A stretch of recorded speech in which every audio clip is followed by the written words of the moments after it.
Sneed. And we're live. Hey, we're live today. 5 authors, 5 road. And today we have Mike Shoulders. Where are you, Mike? Clarksville, Tennessee, home of Wilma Rudolph. 3 gold medals in the 60 Olympics. Woohoo! And she had polio. Where are you, Sneed Pollard? I am in beautiful Missoula, Montana. Missoula. Mm-hmm. How about Mike Artell? Where are you? Covington, Louisiana, near New Orleans. That's sort of. Steve Swinburne, where are you?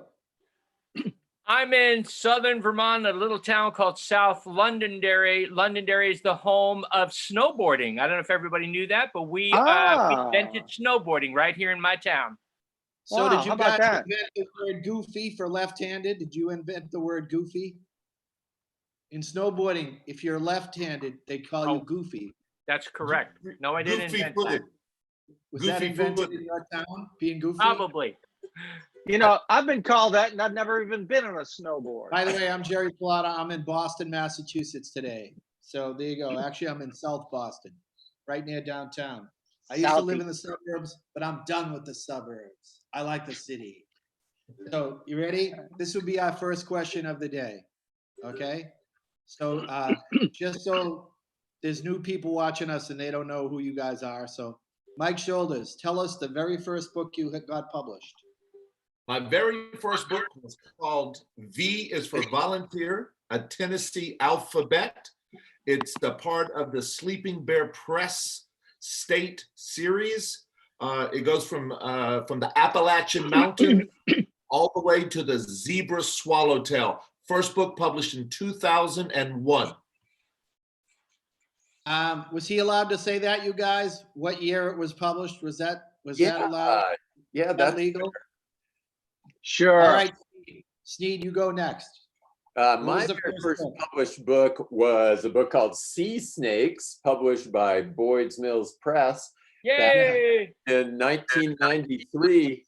And obviously, Boyd's Mills didn't think much of me because it was the only book I ever had published with them. So, but no, they said we couldn't do any better than this. I'm just going to wrap it up. He moved on to bigger and better things. Every book he's written is better than the next one. Yeah. All right, Steve Swinburne, you're next. This is my first book I ever got published. It was called Swallows in the Birdhouse, or you might say Swallows in the Boyd House. And it was illustrated by Robin Brickman. And Sneed has a relationship with Robin because he did a book with not a relationship. Steve, do you want to clarify that a little bit? Robin illustrated one of his books, but this came out with Boyd's Mills Press in 1996. Wow. That's really cool. I didn't know that. Okay, Mike Artell. Okay, I don't have the book with me, but it was my very first book. Was it 1887? It was, in fact, George Washington said, "This will never sell. This will never sell." And he was right. Hey, Mike, you're old. The name of the book was When I Say, or in Spanish, Cuando Digo. Okay, and it was a concept book. So it's movement. So when we talk, especially Jerry and I are Italians, and Mike Italians, we use our hands a lot. So the book went like this: when I say yes, my head goes. When I say no, my head goes like this. When I say I don't know, my shoulder, yo no sé. Cuando digo, yo no sé. Yeah, right. So and then it ended up with and when I say good night, my eyes go like that. Buenas noches. Yeah. So that was my very first book, and it was part of a little series that they did. And another one was a concept book on squares and circles and triangles. That was the first one. It was fun. Tell me again the name of the first book. When I Say, it was done by an educational publisher called DLM, Developmental Learning Materials, who ended up getting bought out by Macmillan, and they got bought out by somebody else. You know, there's only one publisher in the world, and everybody works for them. So, By the way, you guys, a shout out to Trinity Christian Academy in Missouri who joined us live today. Yay! I know those guys. I know those Academy. guys. Trinity Christian Academy. Way to go, Thank you for Miss joining us. Reedy. Thank you, Miss Nancy. By the way, there's a Trinity Catholic Academy in Brockton, Massachusetts. Why don't you kids that right? write to the kids in Brockton, Massachusetts, Trinity Wow. Catholic Academy. Huh. So how do you like Brockton. that? They've got mail in Brockton. I don't have my book yet. My book's on the way here. But my first book I wrote was called The Ocean Alphabet Book. I grew up on the ocean, and I was reading alphabet books to my kids. And in my head, I said, hey, I could do this. So I started writing alphabet books. I looked around the country. No one else was writing nonfiction alphabet books at the time. So I tried to write as many as I could. I wanted to beat Sneed and Swinney and Mikey from writing them. So I did as many as I could as fast as I could. So, Hey, well, So- that is a total lie there, Jerry, because I have to mention that for some reason. fuck that. By the way, since your book is no longer on the way, let me do. Here it is, right here. Do you guys see that? Yeah. Yep, there it is right there. Ocean The Alphabet. Ocean Alphabet book. Yeah. Look at that. There you go. So, Here's my very, and first book. but I have a story, Jerry, because you weren't trying to be us, we were trying to be you. And the reason I know that is because I was at a conference earlier on walking around, and I came to the Charles Bridge booth and I saw your alphabet books, and I said, these are really cool. I want to write for these guys. And so there you go. You inspired a lot of people. Well, You did, Jerry. you guys inspired me. All right, here's your next question. Ready? Starting with Mike Shoulders. Michael, tell us your first school visit. That's not really fair for you because you were in school as a teacher. But what was your first school visit as an author? Well, when I actually sold and published my first book, I was an elementary supervisor. I wasn't a teacher then, so I went to all the schools in Clarksville, or a lot of the elementary schools. My first school visit, I'm proud to say, was on Fort Campbell, Kentucky. There was a principal there that was the PR person for Dodea schools in Europe. Brilliant man, brilliant man. Hal Haggard, I say his name.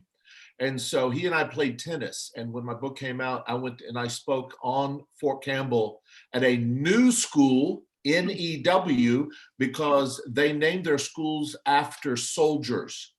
And the name had not been solidified or finalized by the Department of Defense. So I went to the new school, now Lucas Elementary at Fort Campbell, Kentucky. Mike? And Jerry, I will say this. I brought Jerry to my school district a couple of times before I even had a book, even before I knew I was going to really be an author. And so I learned from the best on the importance of connecting with kids, using humor in your presentation to keep their interest. So my first school was New Elementary, later known as Lucas at Fort Campbell, Kentucky. Very good. Wow. All right, Sneed. Pander. My What was first, your first school? my It's a first, book about panders? You got a book about panders? my first Mike, I didn't know you I played actually tennis. don't know the name of it. It was a little school way up in the Sierra Nevada mountains. Charles Bridge lined it up for me. And I spent the night before with some lovely teacher families. And the school visit itself, I think, was not my finest moment. I agreed to do, I think, 7 talks, and I had no idea that you really couldn't do 7 good talks in a day. And I couldn't speak at the end of the day, and I didn't have a microphone. And but I learned, it was a very steep learning curve. And, I quickly figured out what I was doing after that. Can I say something very quickly about that? I always feel that it comes off maybe sounding a little bit pompous to say I can only speak 3 times or 4 times a day. But Sneed, you're correct. We don't speak for a living. We do those sporadically, except for Jerry. He's in a school almost every day. But most of us do not speak all day long. And when we do that, Sneed, we are actually speaking more than teachers speak because they do have some downtime. And I always wonder, do I say, I can't do that for fear that it's going to sound pompous and arrogant, but you can't speak that long. It just hurts the voice. No, Yeah, I agree. I agree. I can say that, Mike, because I have gray hair, but you don't have gray hair, so you can't say I can't do 5, 6, 7 talks. That's a really good point, Mike. I I think. could say, look, I can't do it. Hey, someone came in and they said, Oh, do you guys have a secret number of books that you'd like to get published?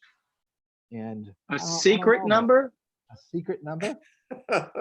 We just Personal keep publishing. number She in the can back she of can your tell pocket. she can tell that we go for quantity, not quality, right? Jane Yolen has 380 books. I'm trying to beat her. That's right. Okay, here we go. Next up Wait, is go. Steve Swinburne, your first school. By First the way, school as well. by the way, Steve, you know you're a wicked ham. You know it. So were you scared the very first school? Were you scared? Oh, Because I was absolutely. petrified. I was I think petrified. I think if you don't have nerves, then you're doing something wrong. I was nervous. Like Sneed, I did 7 sessions, I think for $150. It was called the East Side School in Rutland, Vermont. And I spent the first, as all the teachers filed into the gymnasium, and it had a whole group of about 300 third graders. I ended up talking for about 15 minutes to the kids right down in the front. And there was a lot of snickering. And finally, a teacher came up to me and said, "Are you going to start?" I just had no concept of how to control the crowd, what to do. And you do learn, and school visits are wonderful because you do connect with your audience, but eventually you learn humor, you learn pacing, you learn how to have them participating in your talk and all of those good things. And now we all do it many, many times a year, and we love it. And it's part of our career. Well, I learned timing from Carmen Didi. But I got to tell you That's guys the a best. story. She's the best. She's the best. I was in a Great school presenter. in Richmond, Virginia, and the principal comes up to me before the talk and he says, "If these kids misbehave, it's your fault." And he said, "You have to learn." I didn't speak yet. He goes, "You must learn how to control a crowd." So Really? I'm telling you right now, if they misbehave, it's your fault. And when he left, I Wow. thought he was the biggest jerk I ever met in my life. But you know what? At the end of the day, I thought, you know what? That guy's really right. I got to learn how to control the crowd. Yeah. Yeah. So from then on, I was like really paying attention of how to keep kids Yeah. paying attention. Ryan, it Well, says, it was harder back then, Jerry. Now they have this great tool. It's called a taser. Have you guys heard of that? And I find that is great with crowd control. I Wow. think that it's funny you say that, because when you pull out a tiger skull in front of an audience, they usually calm right down. I don't bring many skulls with me anymore, but for years I brought skulls with me. Yeah. You don't bring skulls Um, anymore, Jerry? Not really, no. Really? Wow. All right. Yeah, but I have like 250 slides in my show. It's like really fast. Yeah. It's like Yeah. boom, boom, boom. Okay, Mike Artell, you're next. Oh, did you already Okay, go? I forget. No, I didn't. It was one of those memorable performances. Huh? I don't remember the actual first school visit, but I tell you the first one I remember, and it's kind of serious.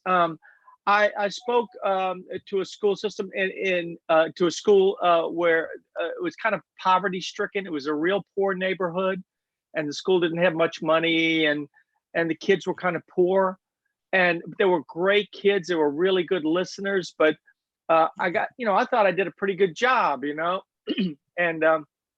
I got through, and the principal said, would you come to my office with me for a minute, please, before you leave? And I Uh-oh. said, sure. So it wasn't unusual for me to go to the principal's office. All right. I was used to that. So anyway, so I went in and she closed the door and she said, her first words were, "You don't understand." And I said, "I beg your pardon?" And she said, "Some of these kids, in fact, most of these kids don't even have a book in the house." And she said, some of the kids, in fact, most of these kids have never had a real conversation with an adult.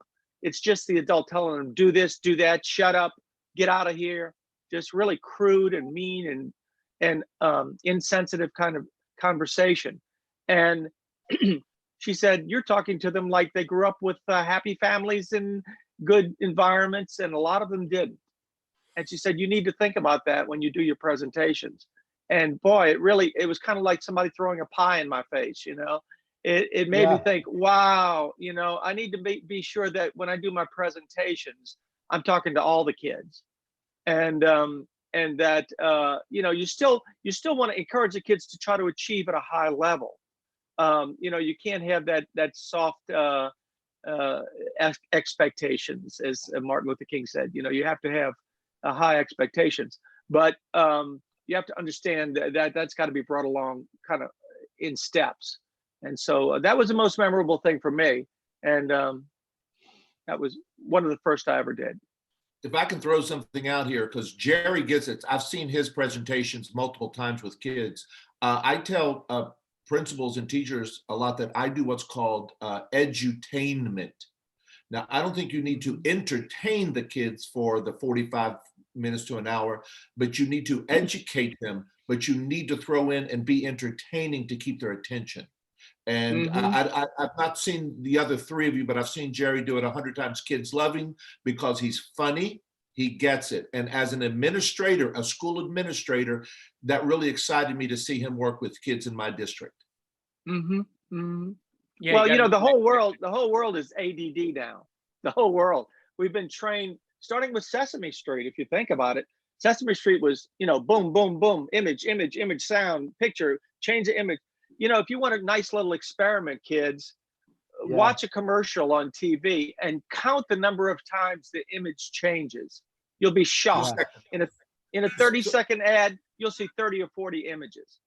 And so then it's hard to sit in a classroom and the image doesn't change. It's just the teacher, you know, so it's hard to do that. But that's because they've trained our brains to become dissatisfied very quickly. So by the way, guys, I was invited to go to a seafood festival in Boston and sell my book, my ocean book. And I thought, wow, this is great. So I'm at a seafood festival. I have one book and I'm selling it. And a teacher came up to me and said, will you visit my class? And I go, sure. What do I know? Sure, I'll go. So that was my very first visit. I drove all the way out to Southborough, Massachusetts. I talked to the class about my book. I remember I got reprimanded because some kid said, can I see that book? And I threw it to him. And I thought, whoa. Whoa. Uh-oh. I forgot I wasn't in where I grew up, you know? Yeah, right. With your brothers and sisters, right? Yeah, with my 4 brothers, you know? So, you know what? The teacher wrote me a check for $25. I wasn't expecting any money or anything. I was like, wow. Yeah. But she sat me down and said, did you know you can visit schools? We love authors to visit schools. I had never heard of it. I'll be honest with you. I had never heard of it. Yeah. It's like, you mean I can get paid? I can get paid for doing stuff I used to get punished for? You know, this is amazing. You know? I know. It's great. In fact, all right, I have, go ahead. Should I tell a secret here for teachers and librarians out there? You know, there's a lot of misconceptions about how much money we make from our books. And I'm guessing it's true of all of us that we wouldn't have been able to make a living without doing visits over the years. Yeah. In bursts, you'll get a big peak from book sales, and then the book starts. You know, books have very short lives, most of them. You know, so we. I spoke this week with a literacy coach in West Columbia, Lisa Ragsdale, She knows how to do this. She'll have 3 authors there at one time. And she told me, she said, my students at my school need to see that these are real people. These books are not written by dead people from long ago, and that you can grow up and do this. You can become this. So when I was there earlier this school year, there were 3 writers that one illustrator, Chris Soonpeat, was there. So she'll have like 3 at a time at their literacy festival. So she gets it. She knows that makes a strong connection for her students in West Columbia. She's fantastic. Mike, since you said that, I've often made the analogy, doing what we do is a lot like being a professional musician, because professional musicians can go into the studio and create a recording, and it's fantastic. And you can put it out on iTunes or CD Baby or whatever, Spotify or whatever. But you know what? The audience want to see you. So they have to go on tour. Musicians have to go on tour. And it's because the audience wants that face-to-face connection. They want to shake your hand, or they want you to sign something for them, want to take a picture with you. They just want that real face-to-face connection. So it's a lot like being a musician, I think, a touring musician. All right, you ready for the next one? Yeah. I was going to let you guys pick the next theme, but I'm going to do one goofy one. Is that okay? I was going to tell a funny story. Because you told about seeing Mike Artell told a story about meeting kids that didn't have books at home and, weren't used to books and all that. So I was up in northern Maine, and I was at a school, and kids were buying books, but this one kid couldn't buy a book. So he comes up to me and he goes, "I want a book." And I go, "What do you got?" But I was being goofy. What do you got? I was being goofy because I was going to give him a book anyways, right? Yeah. He goes, "I got a beaver skull." So I go, "Really? You got a beaver skull?" He goes, "Yeah, I'll give you a beaver skull if you give me a book." Wow, right? a good trade. So I thought he was kidding, but he brought me, like, later that day. His dad came by. His dad was a trapper, and he brought me the beaver skull. He brought me the beaver skull, with everything but the fur on it, the muscle, everything, the tongue, whatever. Hey, And Dad, I need you to bring me a beaver skull. It was in like a Wonder Bread bag, and he hands me. Was there any fur or skin on it? Or was it complete? Any no, fur? the muscle and the brain and everything were there. So I had to clean it, Makes you wonder how you killed the beaver, doesn't it? But it was fresh. It wasn't like smelly or anything. So you had lunch too. I wrapped it up. I threw it in my car, and of course I got home, and I go to boil it at home, and my wife goes, "You are not boiling that in this house." That's where I draw the line. I draw the line. What do we have for dinner tonight? Boiled beaver? In Tennessee, a beaver head is worth 5 books, Jerry. I gave the kid 3 books. I really did. 3. I thought you would. Come over for dinner? What are you having for dinner? You want to come over for dinner, guys? Head of beaver. So, Michael Shoulders, tell me, what did you trade for a book? You must have given a kid a free book. Oh, yeah. I'm sure. I'm going to tell you what, and I hope you guys agree with me. When you give a kid a free book, you're going to have a teacher come up to you and say, "How did you know to give that book to that kid?" That kid needed it. There's this divine, I don't care if you're religious or not, there's this divine intervention that tells you what kid needs a free book. I've never traded for any animal heads or pelts or anything. Well, it's still early, Mike. It's still early. Yeah. But that makes me. It's early in your career, Mike. You can still Jerry, it does make me flash back to how many times a teacher has said, "OMG, you could not have picked a better kid and deserving kid that needed that book." So that's all I've got to say. I got another funny one for you guys. I don't know what you say to kids, but some kid will come up and he knows he's not supposed to get a book, but I could tell he's really hurt, and I give him a book. And he looks at me and goes, "What should I say?" When the kids ask me how I got the book, I say, "Tell them you got it at Walmart." Sometimes I say, "Tell them your grandmother bought it." Just say my grandmother. Yeah. But tomorrow you can tell them the truth when You I'm don't need to gone. explain it. I would tell them, I don't care what you say, just let me be out of the building when you tell them. Yeah, you're right. Just say That's a friend right. of mine gave it to me. A friend of mine Hey, gave it. Sneed. Yeah. Sneed, you must have a funny story about like that. Well, before I forget, I think it'd be a great theme for us to talk about some of the gifts we've gotten when we've been to schools before. Yeah. Because I've thought about that for years. Schools have been so kind in what they come up with and given just some amazing things. And so I thought that could be a really fun theme for one of our sessions sometime. But That would be a really good one. yeah. I could I've show got a you- couple really good ones. I could show you the black Madonna I have carved out of coal that I got in Wow. Nice. Wow. Pennsylvania, in a coal mining town. Wow. had I got a that for bit. Kachina doll. I got a Kachina doll from the Anasazi Indians. That's kind of like a little god, not a god, but a little, a spirit guy, a little, yeah. You should it's have amazing. a museum. I got a Museum of Yeah. gifts given to Yeah. Well, authors. you do, Jerry, behind you. Yeah, here's a dream catcher I got at a school. I know that's like, Wow. cheating. That's really cool.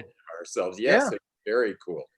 Yeah. But, books at schools, I've never bartered, but in my book, Sneed B. Collard III's most fun book ever about lizards, I speculate on what a group of lizards should be called. And I put in the book that if kids write to me, that I'd like to hear from kids what they think a group of lizards should be called. And over the years, I've gotten some great answers.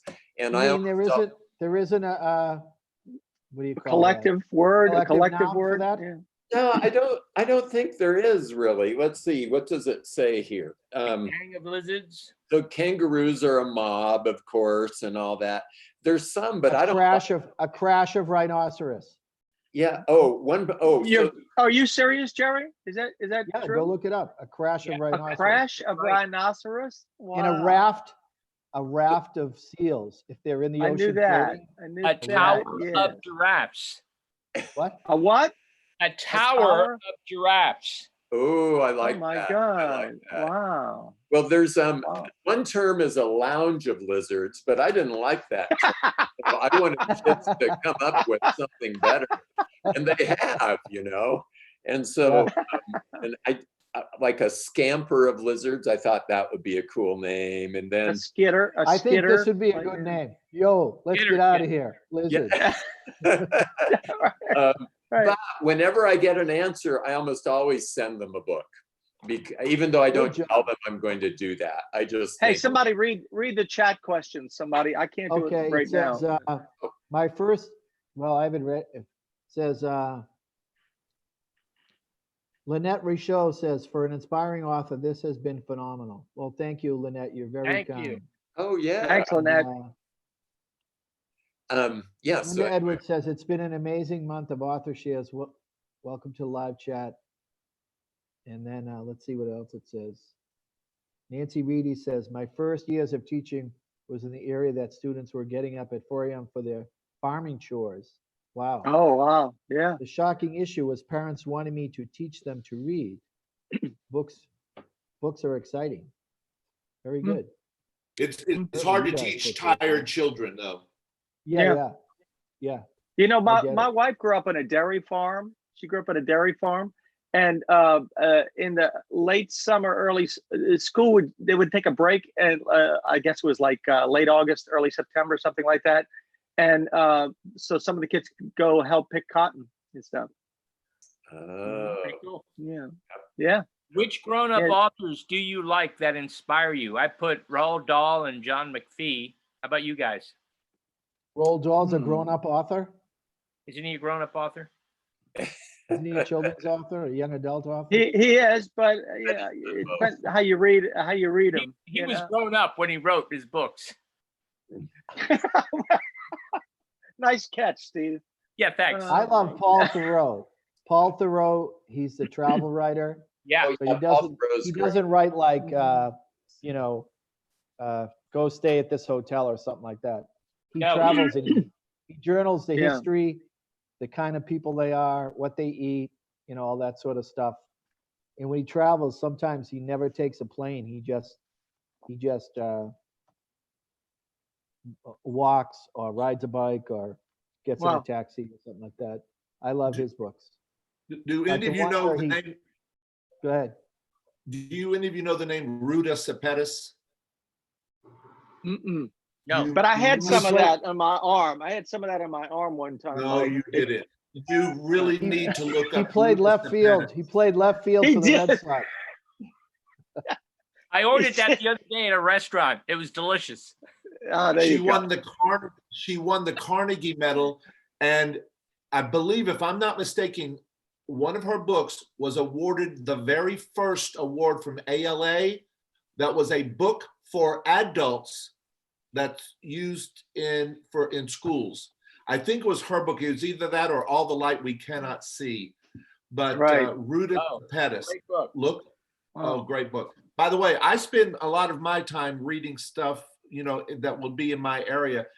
This is Yeah. from Deborah Wiles. Does anybody That- know Deborah that's- Wiles? Yeah, it's a great book. Yep. Her new book is called Kent State. Kent State. Yes, Ah, Mhm. she is fantastic. Just a shout out to her. But I tend to read stuff like that. But Ruta Sepetys. Okay. I read very good. I read nonfiction almost exclusively, and right now I'm doing some reading on Stoic philosophers, Seneca, letters of Seneca, so it's a fun thing. I get together once a month with 3 other guys, and we have a little philosophy group, and we just talk about it usually degrades real fast because we do it at breakfast, and then we end up talking about sports. But we try, and it's a fun thing to do. But I love to read Epictetus and Seneca and Marcus Aurelius and philosophers. I love reading biographies too. Yeah. I could read. Mhm. I love reading biographies, and I love reading. I'm with you. Adventure nonfiction. I like. First guy to the South Pole. First guy to the North Pole. You know what I mean? I used to. Finding I love Murders, all humor. those books. Ogden Nash. Ogden Nash poetry is. I love Ogden Nash. This is a wonderful book. I don't know if you can see this, but I don't know if you guys are into Audible, but this yeah. is a Mhm. biography of Winston Churchill, and I'm reading a lot of WW2 literature right now because I want to write a book about the Blitz in London. When Hitler started bombing London in 1940, my mom Were was. your parents my there? mom was Were your 10 parents there? Yeah, my mom was 10 years old. My dad was 11. My uncle was 11. And they were all Wow. evacuated from London during the Blitz. Wow. And Wow. I want to write a nonfiction fiction story about her moving out of London 20 miles and going up on a hillside and watching this big red glow, knowing that London was being bombed and never knowing if her parents were alive or dead. And she stayed there Wow. at that evacuated house at that home for evacuated kids for about 4 years. So it was such a traumatic thing. And I think it's happening a lot around the world these days. So she's still alive, my mom. She's 91. And my goal was to try to get her back to London, but she had a stroke last year. And I wanted to go back to the place where she spent her 4 years of evacuation, but she just couldn't make it. But yeah, that's a lot. it's during this quarantine and staying at home and all that, and all the stores being closed, I say to myself, well, at least we're not being hit by V2 rockets. You know what I mean? Yeah. Right. Right. Yeah. Somebody said, yeah, it's uncomfortable. It kind of, it's inconvenient. But don't forget, Anne Frank spent how many days in an attic, and without an iPad, I might add, and so, by the way, Steve, several Without years, Netflix? without Netflix, about 12 years ago, my wife and I went to London, and we went underground and saw where Winston Churchill and all of his advisors were staying. Yeah, the war room. When they were doing in the war room. Right. It was just really amazing. Really Yeah. amazing stuff. Well, I've totally lost track. Okay. Well- By the way, someone said they love Edward Abbey, Sneed, I think, Bill Bryson. I've read Bill Bryson's book. Yeah, he's Bill good. Bryson's book about Australia is one of my favorite books I have ever read. Me too. I Under love the that. Sunburned Sky. That Got a book's great one about unbelievable. England too. Susan Casey, is she the one who wrote Devil's Teeth? Yes, yes, I love that book, Devil's Teeth. I yes. mentioned that yesterday with someone. Oh, Devil's okay. Teeth, where the great white sharks Yeah. go every summer. Yep. And Gary, you told me she about also- that and I read it. I loved it. yeah, she also wrote a book called The Wave about giant waves. That Yeah. was very good too. That was Yeah. very good. They used to You think wanna, the biggest wave could be 120 feet tall, but Amazing. then they found one 1,500 feet in Alaska that wiped out the top of this mountain. Oh Wow. my gosh. Wow. Did you ever read The Wave, Sneed? Yeah, I did. I really loved Yeah. that book. I thought love it that was book. Great. Yeah. I have a Well- recommendation. Boys in the Boat. Boys in the Oh, Boat. that was a great Yeah. book. Yeah, Yeah. Did you read that? That Yeah. was a great book. Really enjoyed that. Yeah. yeah, that was About a rowing team from the West Coast, Washington, Oregon, I can't remember. And guys who were basically from a logging town and ended up taking Hey. on the world's greatest scullers. So anyway. Guys, Craig Schroeder might have just saved us. Craig Schroeder, who's been with us all along. I forget Hey, where he's Craig. from. He says, gentlemen, what has been your favorite book idea that no one wants to publish? So, good question. what has been your favorite book Hmm. idea that no one wants to publish? Let me jump in if I Oh, could. I know Can one. I All right, share Sweeney, you go first. Who? Sweeney, you go first. All right, I'm going to share my screen, okay? And this is, can you see something? Yeah. Oh Yeah. yeah. Yeah. That's my novel called Whiff and Dirty George. I told you that I was born in London. My folks were born in London. And I got this idea about two little kids that try to save the queen from this mad guy named Basil who wants to take over England. And I'll never forget when the book first came out. It came out in 2010. I posted here a review I got from Betsy Bird, who writes for School Library Journal. And when I read this, I jumped up and down because she really got it. And she said at the end there, if weird is good, and it certainly can be, then it is fair to say that Whiff and Dirty George are doggone great. This book came out with Boyd's Mills. They issued a second book. So I wrote a sequel to this. And I was going to do 2 or 3 more, like a series. But then Boyd's Mills changed all their editorial staff. And long story short, as we all know, books go out of print. So I'd love to bring this back. And because it was really a fun story about 2 kids tackling really interesting problems. And I think, Jerry, you read this, right? Yep, the opening chapter, there's an underwear machine. Yeah. That when That's you turn great. on people's underwear. I read it too. It's really a fun book. Well, how could you put this down? The first line in the book, "Me trousers are falling down," cried Dirty George. "Mine too," said Whiff.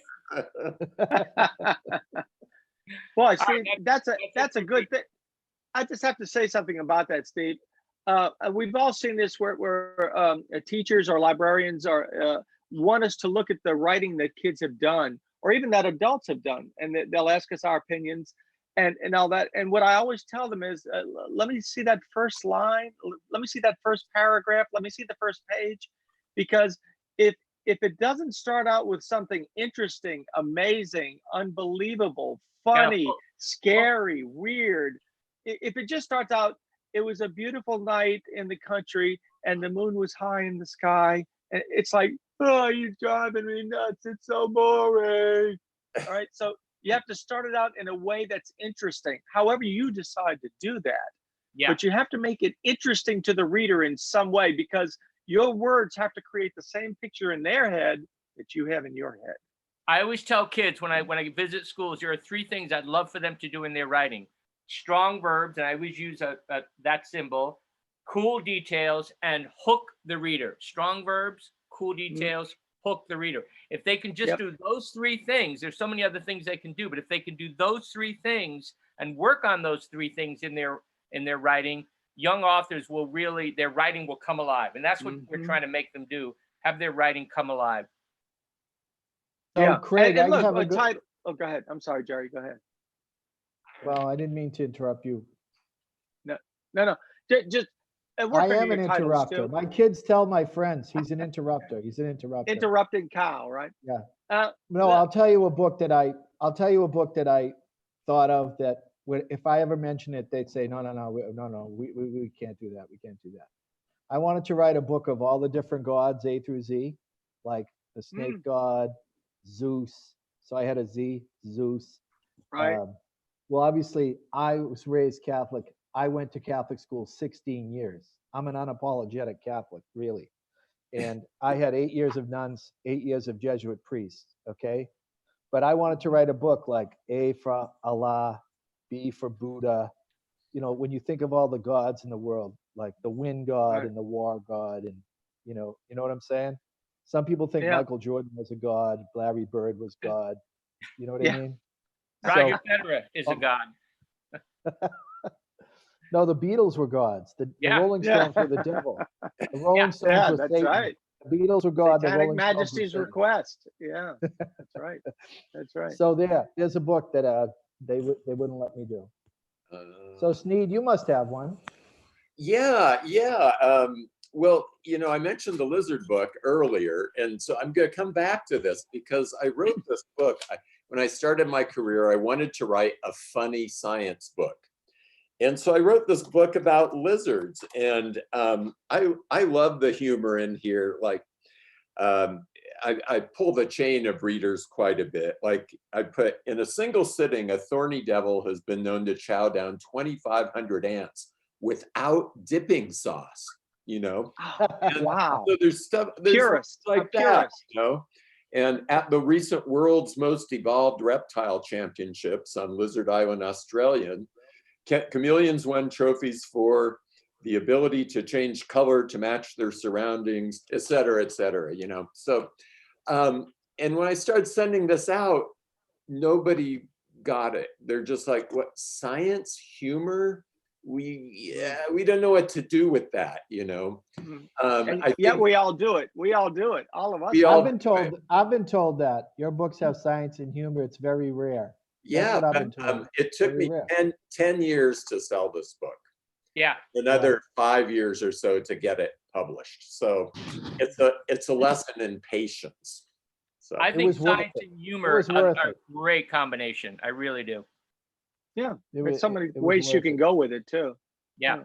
I do a lot of Mike Shoulders. and Mike Shoulders, you're awfully quiet over there, buddy. What's going on? I'm waiting my turn. I have a book idea, and I'm going to actually show you a finished page from it. Can we steal it, Mike? What? Can we steal it? No. I was at a school in Martinsburg. Oh, heck. I was in a school in Martinsburg, West Virginia, and the kids were leaving, and a kid came up to me and said, "Hey, author, look, you need to write an alphabet book about pulling teeth."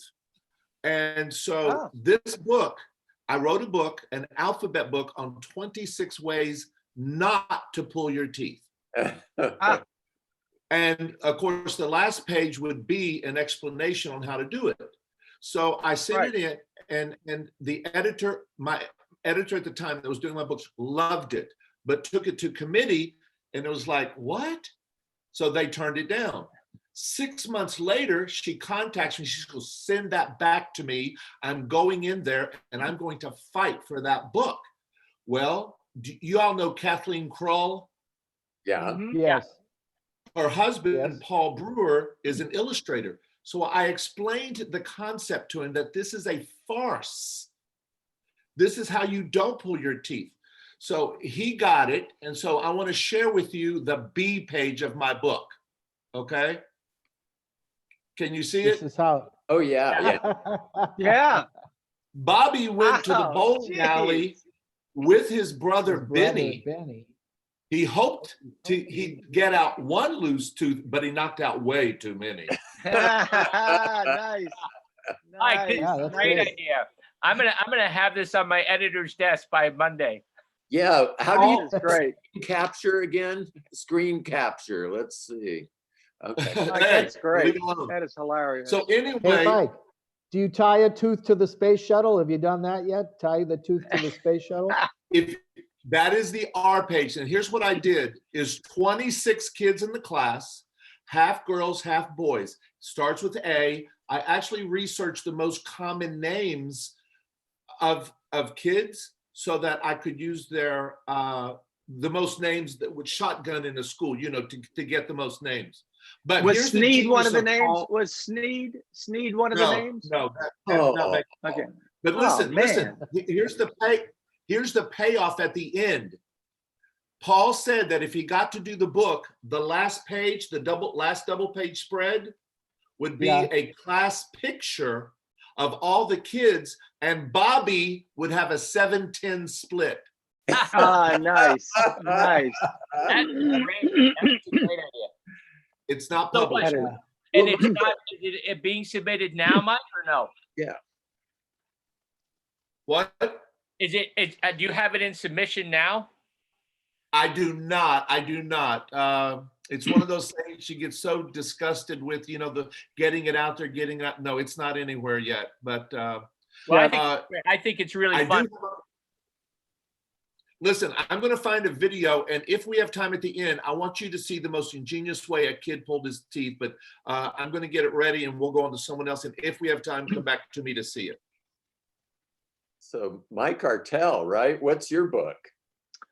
Well, the one that I really was excited about, and it never really, I've never been able to find a publisher for it. Well, it started out as an Air Force One book.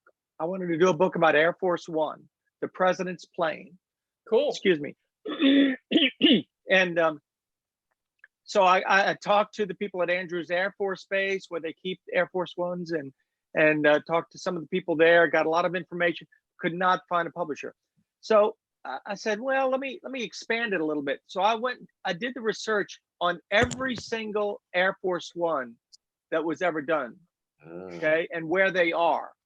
And there's lots of photographs about them and layouts and things like that, and histories, you know, like the plane that brought President Kennedy's body back from Dallas when he was assassinated. And it was just fascinating, you know, I thought, all the different Air Force Ones. Well, have you been to the Ronald Reagan Museum? I have not. I have The not. Ronald Reagan, No. the Ronald Reagan Museum, Air Force One is inside the museum. Yeah, I know. I knew that, but I had not been. So, but anyway, it's kind of a disappointment for me, because I think kids and teachers, you can have the kids chime in. You know, would you like to see an Air Force One, all the Air Force Ones, and you know, some more old prop planes and all that. So anyway, How they've changed over time. That could be very cool. Yeah. I think that's a great idea, Mike. You don't give up on that. I mean, same with you, Mike Shoulders. I mean, but 90% of this career is persistence. Would you all agree with that? I'm so excited. I've got 2 great book ideas already this morning. Yeah. Hey, Mike Artell. Thanks, guys. I gotta go. Yeah. I gotta go. Bye. Mike Artell. I'm done. Yes. Go to a Barnes and Noble and find out who publishes airplane books. Airline. It's not a matter of, you know, it's not a matter of finding them. It's just, I just can't sell them on it. You know, they're just not interested for some reason. I don't know. I know right now the picture book market's very tight right now. You know, there's a graphic novels are huge. But someone told me this the other day. I don't know if it's true, that in the year 2000 children's books were published. In that last year, 32,000 children's books were published. Oh, if that's true. I don't know if that's true. Probably but they're all. I think a lot of them are probably self-published. Self-publishing is huge right now. Yeah. Well, You know, it's interesting. Go ahead, Mike. Getting back to that pulled tooth, here's one publisher that one editor absolutely loved it and actually took it to committee twice. And then the other people said, nah, you know, because they thought that's a weird book. And so it's a farce. It's to put kids at ease, you know, because kids are losing their teeth and they're scared. And Right. It's a book. Yeah. And so we just added that little tag at the bottom, you know, would you pull your tooth like that? No. Yeah. But By the way, the for same- kids who are watching right now, Mike Shoulders just mentioned, when you publish a book, when you write and illustrate a book, you send it to an editor, but that editor has to take your book to a meeting with other editors. And, you know, a publishing company gets thousands of submissions every year, and they probably only publish a few dozen books.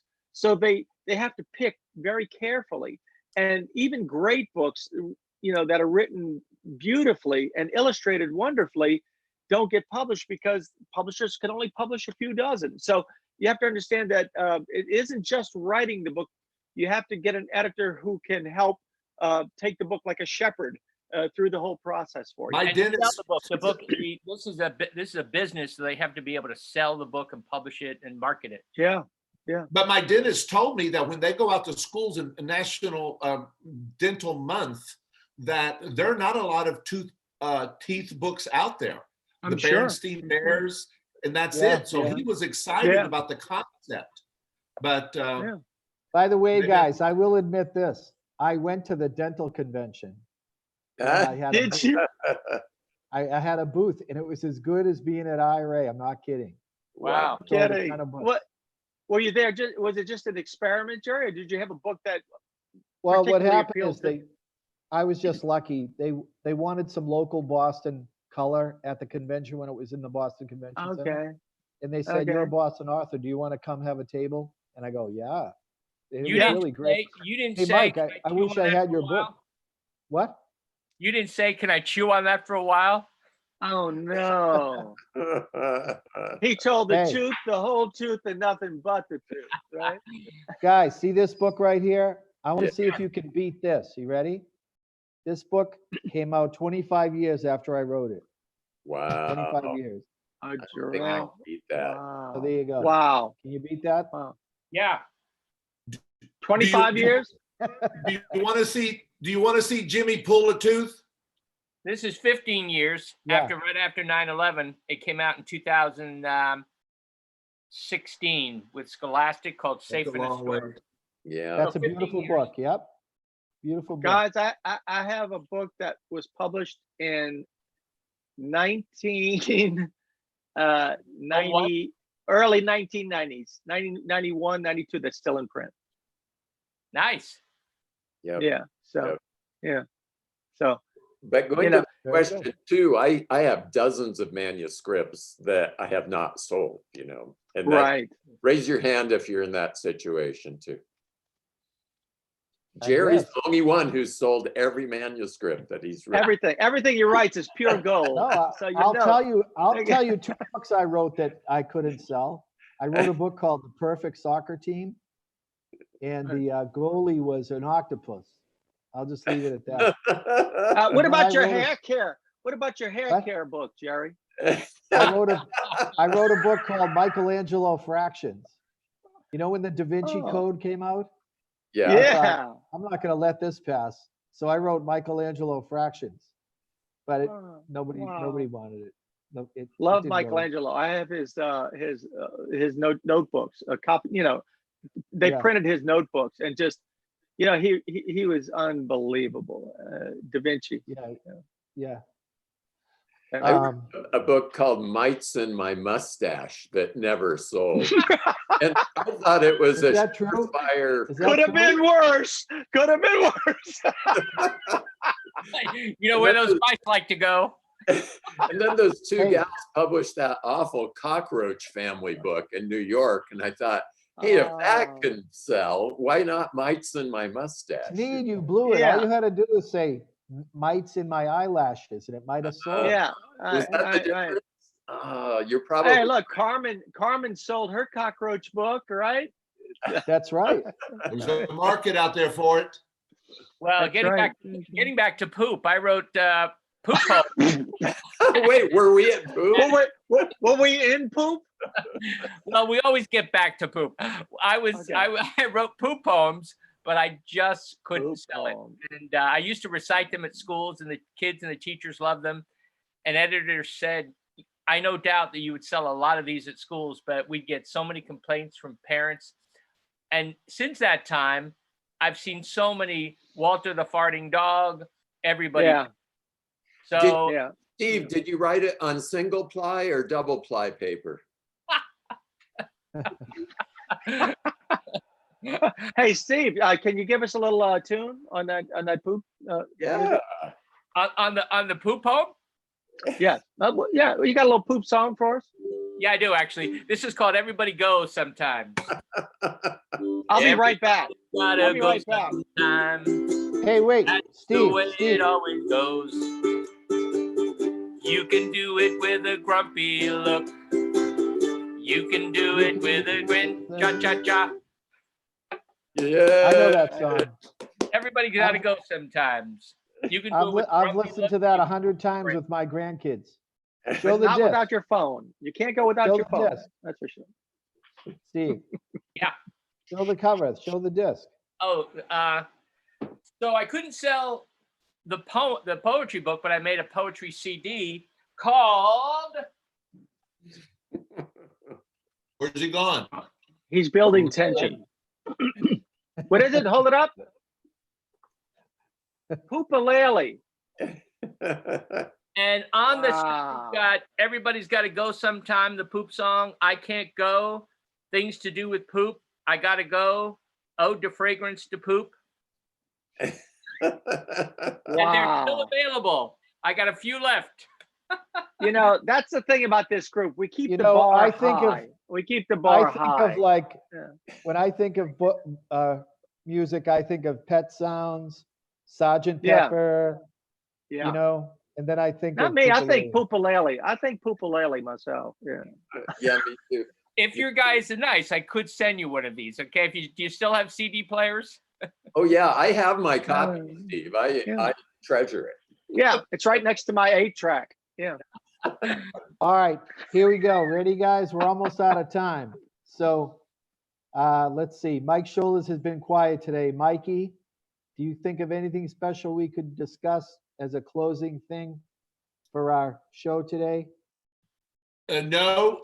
Can I take about 20 seconds to show you this video? Yeah, go. Sure. Why not? Yep. Sure. So here's Go. the video. This is the R page. Can you see my screen? Yep. We can. So It's it's a already rocket. funny. Dental floss. Nice. Watch. Here's the payoff, and here it comes. No way. This is too good. This is too good. Kids, don't do this.